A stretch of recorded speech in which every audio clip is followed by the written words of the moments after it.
প্ৰতিখন স্কুলৰ কাৰণে এটা গুৰুত্বপূৰ্ণ আপডেট আছে আৰু সেই আপডেটটো আমি ইয়াতে দিবলৈ বিচাৰিম। আপোনালোকে এটা চাওক, প্ৰচণ্ড যিহেতু শীত বৰ্তমান চলি আছে আৰু সেই জলবায়ুৰ প্ৰতি লক্ষ্য ৰাখি পেলাই ইয়াতে এখন চিঠি আমি দেখিবলৈ পাইছোঁ মাননীয় শিক্ষামন্ত্ৰী ডাঙৰীয়াক লৈ। এইখন চিঠি ইতিমধ্যে দিয়া হৈছে। ইয়াতে কি কথা লিখা হৈছে আমি গোটেইখিনি কথা চাম।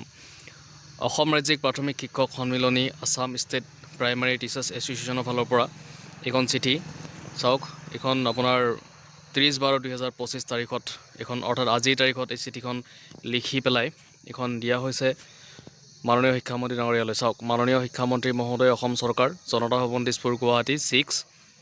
বিষয় লিখিছে, অসহনীয় শীতে সৃষ্টি কৰা পৰিৱেশৰ পৰা শিক্ষাৰ্থীসকলক ৰক্ষা কৰাৰ বাবে আবেদন।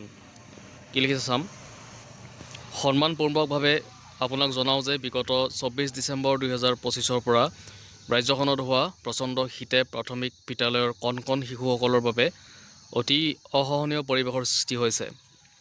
বিদ্যালয়সমূহত শিক্ষাৰ্থীৰ উপস্থিতিও কমি গৈছে আৰু যিসকল আহিছে তেওঁলোককো শ্ৰেণীকোঠাত আবদ্ধ কৰি ৰাখিব পৰা পৰিৱেশ নোহোৱা হৈছে।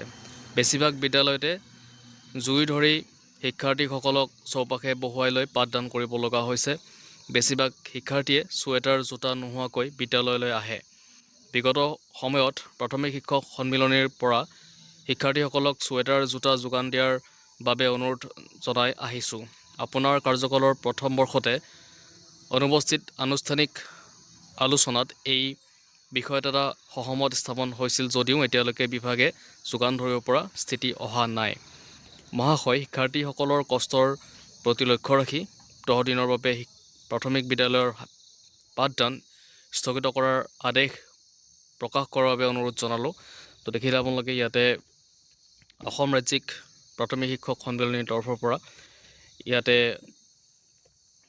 বিদ্যালয়ৰ যি আপোনাৰ শৈক্ষিক পৰিৱেশ আছে, শীতৰ কাৰণে বৰ্তমান বহুখিনি সমস্যাৰ সন্মুখীন হ'বলগীয়া হোৱা বুলি ইয়াতে চিঠিখন লিখিছে আৰু সেইকাৰণে 10 দিনৰ তেওঁলোকে ইয়াতে বন্ধ ৰখাৰ কাৰণে ইয়াতে চিঠি এখন দিছে আৰু চিঠিখন দিছে মাননীয় শিক্ষামন্ত্ৰী ডাঙৰীয়ালৈ।